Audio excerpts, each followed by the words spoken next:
Olá, amigos, sejam bem-vindos a mais um vídeo. Eu sou o professor Gabriel Fini e hoje nós vamos conhecer um pouco do folclore brasileiro. Acompanhem!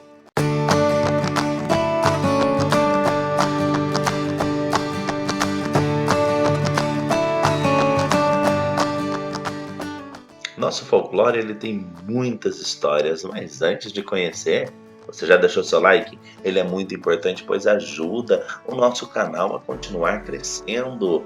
Inscreva-se e aperte o sininho das notificações, assim você vai ficar ligado em todas as novidades aqui no canal. E compartilhe e jogue esse vídeo em suas redes sociais, assim mais pessoas vão poder conhecer as nossas dicas de como fazer a educação do seu filho em casa, viu? Estamos, gente, na Semana do Folclore. No dia 22 de agosto é comemorado no Brasil o Dia do Folclore. Mas Gabriel, o que é o folclore? O termo folclore, ele tem um significado que vem da língua inglesa.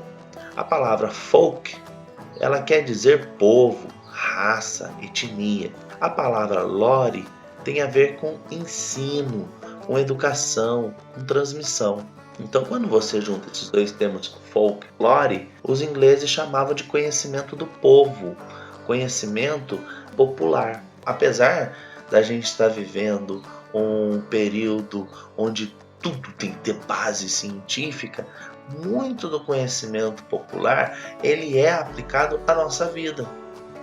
A forma como nós falamos, nos vestimos, como nos alimentamos, tudo isso tem a ver com as experiências acumuladas de geração a geração e transmitidas dentro do elo familiar e do elo social. O folclore ela é a identidade do nosso povo, que nos torna brasileiros, o que nos torna paulistanos, cariocas, o que nos torna caipiras, o que nos torna nordestinos. É todo esse conjunto de mitos, de lendas, de culinária que fazem a identidade desse povo. Assim nós conseguimos nos identificar como um povo organizado. E no Brasil, gente, o folclore ele é muito rico. Nós somos um país gigantesco, uma miscigenação que não há igual no mundo.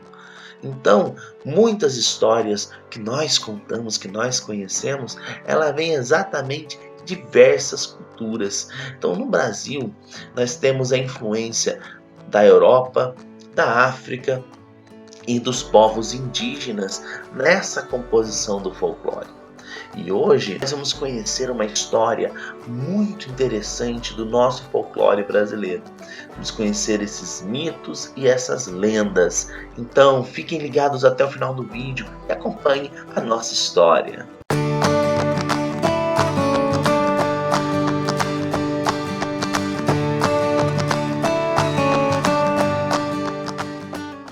Hoje, crianças, vamos conhecer mais uma lenda do folclore brasileiro.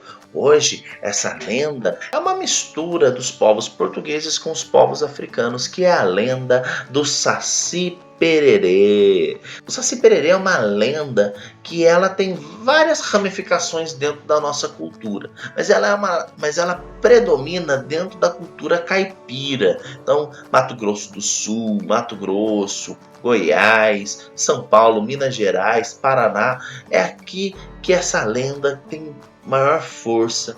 Em cada região ela tem uma curiosidade, uma peculiaridade diferente.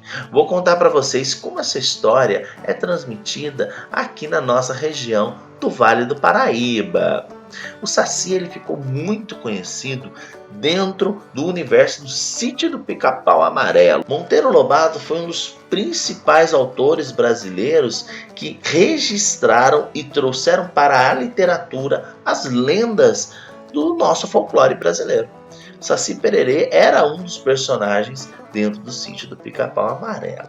E reza a lenda que o Saci ele era um anão de cor negra e ele pula numa perna só.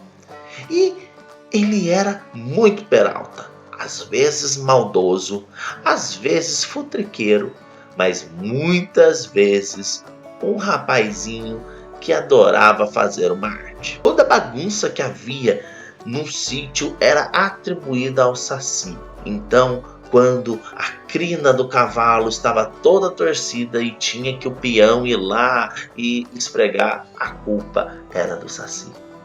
Quando dava uma ventania forte e derrubava todas as panelas, o culpado era o Saci. O Saci, ele aparecia dentro de um redemoinho de folhas e de poeira. Quando esse redemoinho passava, todos se escondiam, porque era a manifestação do Saci Pererê. Ele usava um cachimbo e tinha o seu poder no seu gorro. Era o gorrinho vermelho do Saci, que permitia, que dava poderes para ele conseguir sair de um lugar para o outro e ninguém conseguir pegá-lo. Mas para conseguir capturar um Saci, nós temos a história de Pedrinho. Sim, Monteiro Lobato escreveu a história do Pedrinho que caçou e conseguiu prender um Saci. Existem várias técnicas. Você pode colocar um Saci dentro de uma garrafa. Lá ele não consegue sair. Você também pode tirar o gorro de um Saci, mas é muito perigoso. Para você fazer isso, você tem que esperar o momento certo.